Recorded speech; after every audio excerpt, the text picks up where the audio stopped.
And it is important to think about what is and isn't an emergency. Now, this is not a judgment. This is not me telling you how you should spend your money.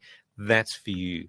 This is about a framework for thinking about how we should be using our emergency stash and why we've got it in the first place and why it's so important.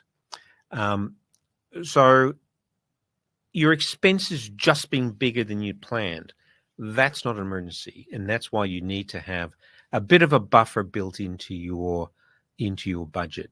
So, if your electricity bill was $100 last year, you might want to allow a little bit more flexibility this year. I've got a party tonight and I've got nothing to wear, not an emergency. Black Friday, again, not an emergency. That should be part of your budget. If you feel that you need to buy a new outfit when you have a party, then build that into your live spending. Don't falsely reduce that spending in the plan and then need to do it in reality. So getting your budget right is the key to these not money emergencies. In your budget, you're going to allow for little bits of uncertainty. So they're the little things that are, not particularly impactful when they happen, but they do happen very frequently. And so that's part of your day-to-day budget. An emergency on the other hand, is something that you don't expect to happen every year. So unexpected medical bills, your regular visits to the GP in your budget with a little bit of a buffer. But the unexpected ones, that's an emergency potentially. A major car, home or appliance breakdown. You should have a little allowance for annual maintenance for your car, a little bit of an allowance in there. But sometimes you get a big one.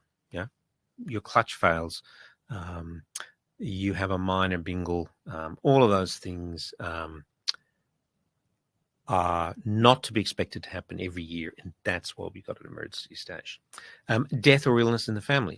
Do you have to fly back to the family in Europe or elsewhere? Do you need to help out with some immediate funeral expenses?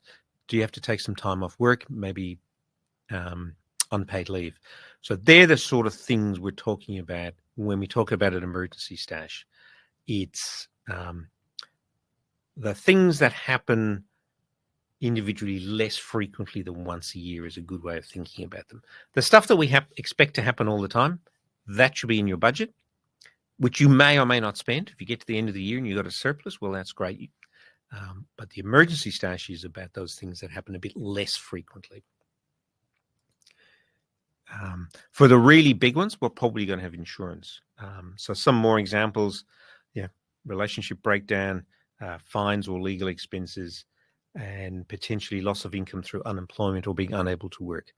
For long, that might cover the difference between your sick leave and a week or two, or maybe a month. And then for longer periods, you've got your income protection. Relationship or marital breakdown, in some unfortunate circumstances, the need to leave home because of domestic violence or general breakdown. So all of those things, you need to have some cash available to deal with them.